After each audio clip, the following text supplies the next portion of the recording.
وَمَا لَنَا أَلَّا نَتَوَكَّلَ عَلَى اللَّهِ وَقَدْ هَدَانَا سُبُلَنَا وَلَنَصْبِرَنَّ عَلَى مَا آذَيْتُمُونَا وَعَلَى اللَّهِ فَلْيَتَوَكَّلِ الْمُتَوَكِّلُونَ. Sunnah di wudu dan sunnah pada mandi janabah. Pendapat yang kedua, dua-duanya wajib. Istinsyak dan kumur-kumur untuk wudu dan untuk mandi, dua-duanya wajib. Untuk wudu wajib, untuk mandi wajib. Dan ini syarat untuk kesahihannya. Kalau ditinggalkan istinsyak dan ditinggalkan kumur-kumur, maka wudunya itu tidak sah. Siapa yang berpendapat demikian? Yang berpendapat demikian diantaranya adalah Al-Imam Ibn Abi Layla, kemudian Al-Imam Hammad Ibn Abi Sulaiman, ini gurunya Imam Abu Hanifah, kemudian Al-Imam Ishaq Ibn Rahuyah, faqih Khurasan, ahli fikihnya Khurasan, wal masyhur anil Imam Ahmad, dan pendapat yang masyhur dari mazhabnya Imam Ahmad Ibn Hanbal. Di riwayat yang paling masyhur dari Imam Ahmad Ibn Hanbal, wajib kalau meninggalkan dia tidak sah wudunya. Kemudian madhab yang ketiga yang disampaikan oleh Al-Imam An-Nawawi di sini dalam penukilan beliau, wajibatani fil ghusli dunal wudu. Kumur-kumur dan istinsyak ini wajib untuk mandi janabah, tapi untuk wudu sunnah. Ini pendapatnya Imam Abu Hanifah. Imam Abu Hanifah berpendapat apa? Kalau untuk wudu, kumur-kumur dan istinsyak itu sunnah. Tapi untuk mandi janabah, kumur-kumur dan istinsyak tadi, memasukkan air ke dalam hidung, itu wajib untuk mandi janabah. Ini pendapatnya Imam Abu Hanifah dan Imam Sufyan Ats-Tsauri. Keduanya adalah ahli fikihnya orang-orang Kufah, faqihu al-Kufah. Kemudian pendapat yang terakhir, yang keempat, istinsyaknya wajib untuk wudu dan mandi. Adapun matmadah, berkumur-kumur, itu apa? Sunnah. Ini madhabnya Imam Daud Ibn Ali Al-Zahiri, dan sebagian riwayat menyatakan Imam Ahmad juga berpendapat demikian. Istinsyaknya yang wajib, tapi kumur-kumurnya sunnah. Hal ini semua kembali kepada apa, jemaah sekalian?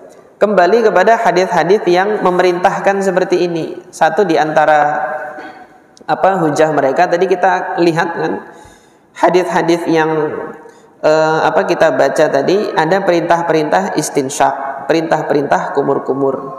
Maka mereka, para ulama yang mewajibkan itu memaknai perintah itu hukumnya wajib. Belum dikatakan sunnah sebelum ada bukti yang menunjukkan bahwasanya perintah tersebut tidak dipaksa oleh Allah Subhanahu wa taala. Kemudian yang kedua, para ulama yang menyatakan itu wajib berpendapat bahwasanya bagian dalam hidung dan bagian dalam mulut itu adalah bagian dari wajah, gitu loh. Maka karena dia bagian dari wajah, kan tadi yang berpendapat sunnah diperintahkan di dalam Quran, Al-Quran suruh membasuh wajah. Maka mereka menjawab dalam hidung dan di dalam mulut itu bagian dari wajah, maka basuh juga, gitu loh. Nah, alasan ini, hujah ini gak diterima, kurang bisa untuk diterima. Kalau di dalam hidung dan di dalam mulut ini bagian dari wajah, mata gimana? Bagian dari wajah gak ini? Antum basuh. Hanya yang saya dapati qaulnya dari para salaf, itu yang membasuh mata itu Abdullah bin Umar. Itu ijtihad beliau radhiyallahu anhu, sampai akhirnya beliau buta, matanya dibasuhnya. Itu kalau apa? Kalau dalam hidung dan mulut ini bagian dari wajah. Kemudian yang kedua, tayamum diwajibkan mengusap wajah kan? Kalau dalam hidung dan dalam mulut ini bagian dari wajah, tayamumnya gimana? Antum masukin debu ke hidung tuh gimana? Atau diusap di dalam mulut gini, pakai debunya gimana jadinya? Hal ini yang menunjukkan bahwasanya dalam hidung dengan dalam mulut itu bukan bagian dari wajah. Jadi hujah ini, mohon maaf, saya nggak bisa menerimanya gara-gara itu tadi. Dia bukan bagian dari wajah. Nah, adapun jawaban bagi hujah para ulama yang mewajibkan tadi bahwasanya perintah itu adalah wajib, itu sudah saya sampaikan di awal pembahasan kita tentang kronologi turunnya ayat wudu itu. Artinya apa? Para ulama yang mewajibkan ini kan menjadikan ayat ini sebagai perintah asal, kemudian perintahnya Nabi ini adalah perintah tambahan, kan begitu. Yang diperintahkan oleh Al-Quran itu cuma 4, kemudian ada perintah tambahan untuk istinsyak dengan istinsar. Ini yang di dalam pandangannya para ulama yang mewajibkan. Namun kalau kita lihat itu berdasarkan kronologi turunnya ayat, perintah di dalam Al-Quran itu turunnya kemudian, ayatnya kan turun kemudian, perintah Nabi turun dahuluan. Nah, ketika perintah itu turun kemudian, kita bisa melihat bahwasanya perintah Nabi untuk istinsyak dengan istinsar tidak diulangi oleh Allah Subhanahu wa taala di dalam ayat itu, gitu loh. Ketika tidak diulangi, maka tidak ada penekanan makna perintah. Ketika tidak ada penekanan makna perintah, maka diketahui perintahnya tidak dipaksa. Perintah yang tidak dipaksa maka hukumnya sunnah. Ini tadi yang dipegang oleh Al-Imam Malik dan Al-Imam Asy-Syafi'i. Wajah atau istidlal dengan kronologi turunnya ayat ini insya Allah menjadi tambahan untuk menguatkan pendapat kedua imam tadi, yaitu Imam Malik dan Al-Imam Asy-Syafi'i, bahwasanya untuk kumur-kumur dan istinsyak insya Allah itu hukumnya masih sunnah, tidak sampai kepada derajat wajib. Akan tetapi ketika melihat ada perintah dari Nabi SAW, ini adalah sunnah yang muakkadah, sangat ditekankan untuk dilakukan. Kalau memang kita mengharapkan keridhaan Allah Subhanahu wa taala. Karena di dalam Sahih Muslim seseorang yang berwudu membasuh wajahnya, kharajat khotoyahu, semua kesalahannya itu keluar, dibersihkan ketika dia membasuh wajahnya itu. Bagian apa saja? Kan mata itu.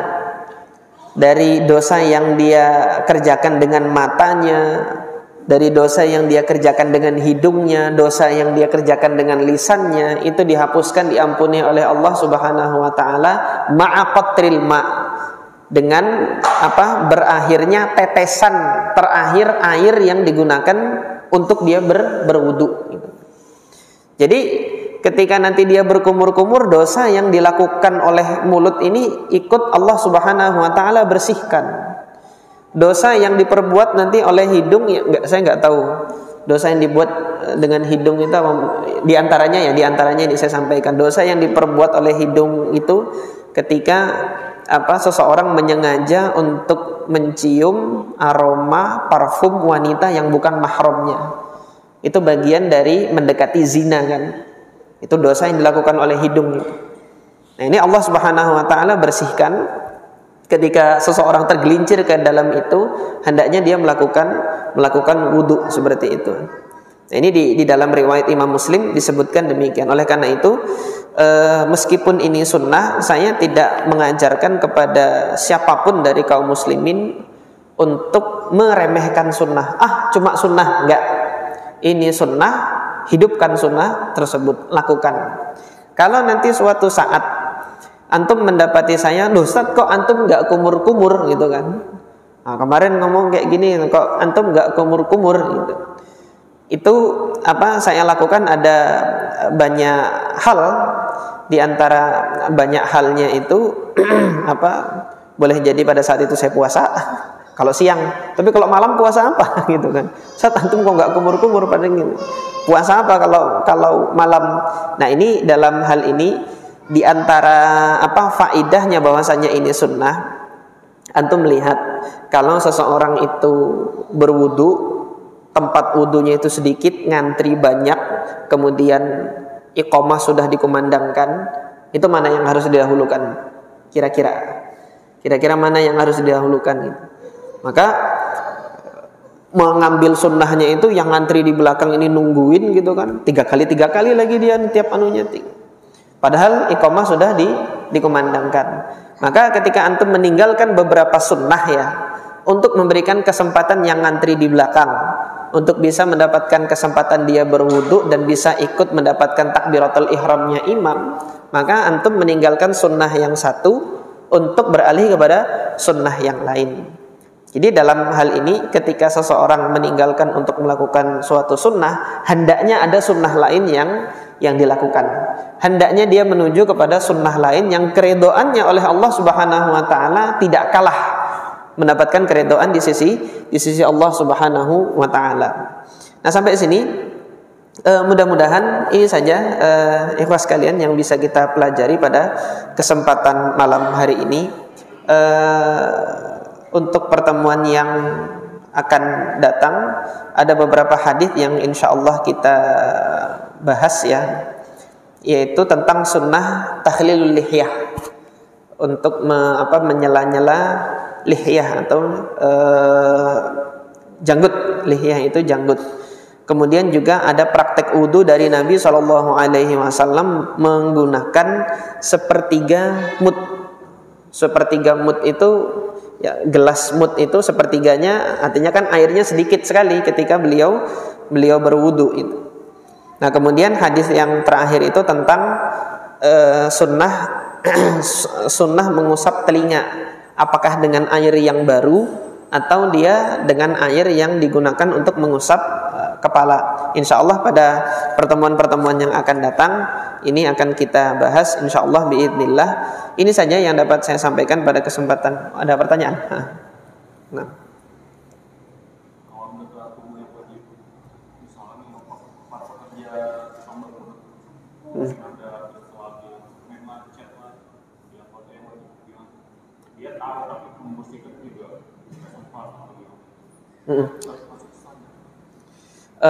Ketika seseorang itu terkena sesuatu yang menghalangi air dari masuknya air itu ke terkenanya air ke kulit, hukum asalnya tadi ya, ini contohnya pekerja-pekerja bangunan, dia kena cat. Nah, cat itu ada 2, cat yang dia bahannya air, ketika dia terkena air luntur. Yang ini kita berhusnuzon bahwasanya airnya sampai ke kulit. Tapi kalau cat yang dia dengan minyak itu terpentin itu ya, itu ketika kena kulit masih menghalangi sampainya air ke kulitnya. Itu menghalangi air sampainya ke kulit. Kalau dia masih terhalangi untuk sampainya air ke kulit, hukum asalnya tadi seperti sebagaimana hadis wailun lil aqabi minan nar, celakalah bagi anggota tubuh tadi tumit itu tadi yang tidak terkena air wudu, karena akan dibakar dengan api neraka.